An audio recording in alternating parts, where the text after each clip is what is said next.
इत्तेहाद news को देखने से पहले सब्सक्राइब कीजिए हमारे चैनल को, लाइक कीजिए और बेल आइकॉन पर क्लिक कीजिएगा। अस्सलाम वालेकुम रहमतुल्लाहि व बरकातुहू। इत्तेहाद न्यूज़ और INN7 में आप सभी का खैर मकदम है। सबसे पहले कोरोना।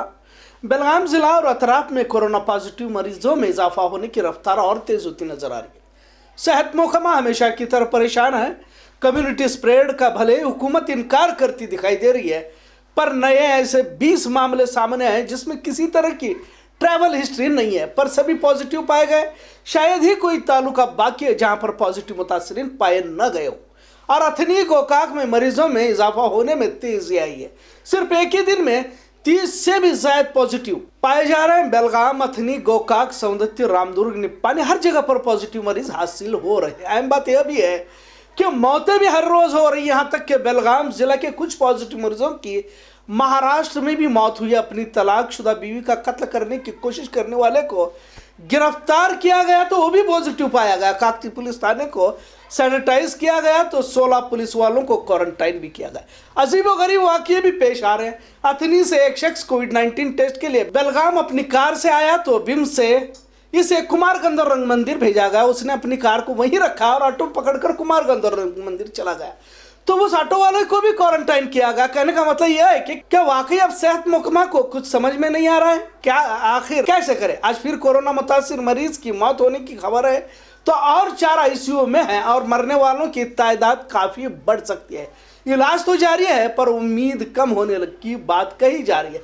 बेलगाम जिला में 138 कंटेनमेंट जोन बनाए गए तो 52 एक्टिव जोन बनाए गए। कुछ लोग अब भारत की दिशा को दूसरी तरफ मोड़ने की कोशिश में है, लिहाजा तमाम मसलों को फिर से तशद्दुद की नजर करने की कोशिश फिरका परस्त और मनवादियों की जानिब से की जा रही है। भारत के दस्तूर को लिखने वाले महामानव भारत रत्न डॉक्टर बाबा साहेब अम्बेडकर की रिहाइशगाह रह चुकी राजगृह को कुछ फिरका परस्तों ने तोड़ने की कोशिश की है।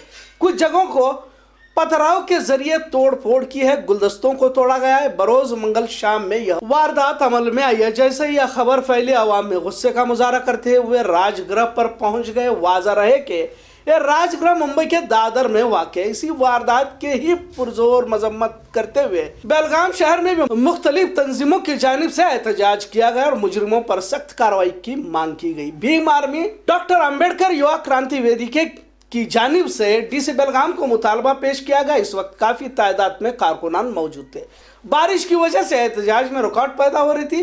कुछ लोगों का कहना यह है कि यह RSS की जानिब से जानबूझकर नफरत फैलाकर आवाम की दिशा भूल करने की कोशिश है। बेलगाम जिला में कोरोना मरीजों की तादाद काफी बढ़ रही है पर आवाम में अब बेफिक्री भी दिखाई दे रही है। कम्युनिटी स्प्रेड का खतरा बिल्कुल सामने खड़ा है और कुछ लोगों ने तो पिछले हफ्ते से ही कम्युनिटी स्प्रेड शुरू होने की बात कही है। लिहाजा मास्क ना पहनने वालों पर कार्रवाई की जा रही है और जुर्माना भी लगाया जा रहा है। पर इंतजामिया का कहना है कि जुर्माने के डर से मास्क न पहनो बल्कि अपनी सेहत का ख्याल रखो और इसे अपनी जिम्मेदारी समझकर पहनो। कॉरपोरेशन की जानिब से एक वफ्द को मुंतखब किया गया है जो बतौर जुर्माना मास्क न पहनने पर रकम ली जा रही है। जब से मास्क न पहनने वालों पर कार्रवाई हुई, आवाम में जुर्माने के डर से मास्क पहनने वालों की तादाद भी बढ़ चुकी है। हासिल इत्तला के मुताबिक हर रोज 10,000 रुपए का गल्ला हो रहा है। इससे पहले भी कार्रवाई की जा रही थी पर मुकम्मल जून में मास्क पर ज्यादा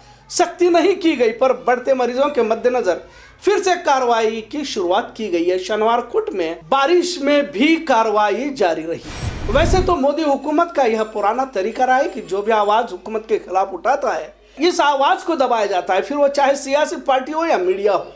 पुण्य प्रसून वाजपेयी, अभिसार शर्मा, अरफा खानम शेरवानी, विनोद द्वार, ऐसे कई नाम लिए जा सकते हैं। कहने का मतलब यह है कि किसी तरह का विरोध या मुखालिफत मोदी सरकार बर्दाश्त नहीं कर सकती। इससे यह भी साबित हुआ है कि इससे पहले भी ये अहमद पर मनी लॉन्ड्रिंग ईडी की इंक्वायरी के लिए महकमा लगाया गया था। DK शिव कुमार और दिगर कांग्रेसी बिगर भाजपाइयों के खिलाफ कोशिश करते रहे, तभी तो हमेशा लोटस कमल कामयाब होता है। या तो भाजपा में दाखिल हो या तो फिर जेल चले जाओ। ऐसा एक तरफा एजेंडा मोदी हुकूमत की जानिब से चलाया जा रहा है।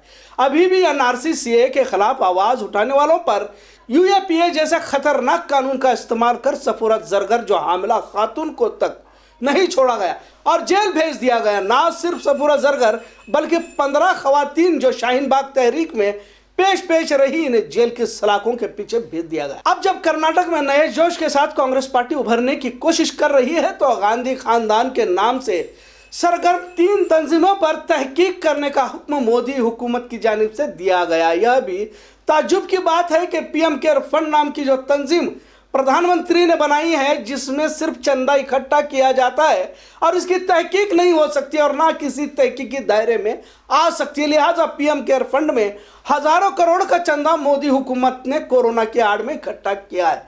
पर जब सभी पार्टियों की जानिब से आवाज उठाई जा रही है तो इंदिरा गांधी स्मृति संस्था और राजीव गांधी स्मृति संस्था के हिसाब और पैसे कहां खर्च किए गए और कहां से आए की तहकीक का हुक्म नाफिज किया गया। ताज्जुब तो इस बात का लगता है कि तमाम नाकामियों के लिए गांधी नेहरू को जिम्मेदार ठहराकर खुद को बेगुनाह साबित करने की कोशिश ही शर्मनाक लगती है। यकीनन कांग्रेस की जानिब से भी बड़ी बड़ी गलतियां हुई है और तभी तो जनता ने इन्हें चुना है। जनता ने इन्हें इसलिए नहीं चुना कि पिछली हुकूमतों ने क्या किया है, और अगर उन्होंने गलतियां की है तो हमने उन्हें हुकूमत से बेदखल भी किया है। अपनी गलतियों के लिए कांग्रेस को जिम्मेदार ठहराकर बचने की कोशिश एक और मोदी की गलत नीतियों का नतीजा ही कह सकते हैं। और गांधी खानदान की तंजीमों पर तहकीकात बिठाने से हम नहीं डरते, यह पुराना पैतरा हमारे यहाँ नहीं चलेगा, ऐसा राहुल गांधी ने कहा है। कहा कि मोदी को लगता है कि दुनिया उनके सोच के हिसाब से चलती है, किसी को भी खरीदा जा सकता है, किसी को भी डराया जा सकता है। मोदी को समझना चाहिए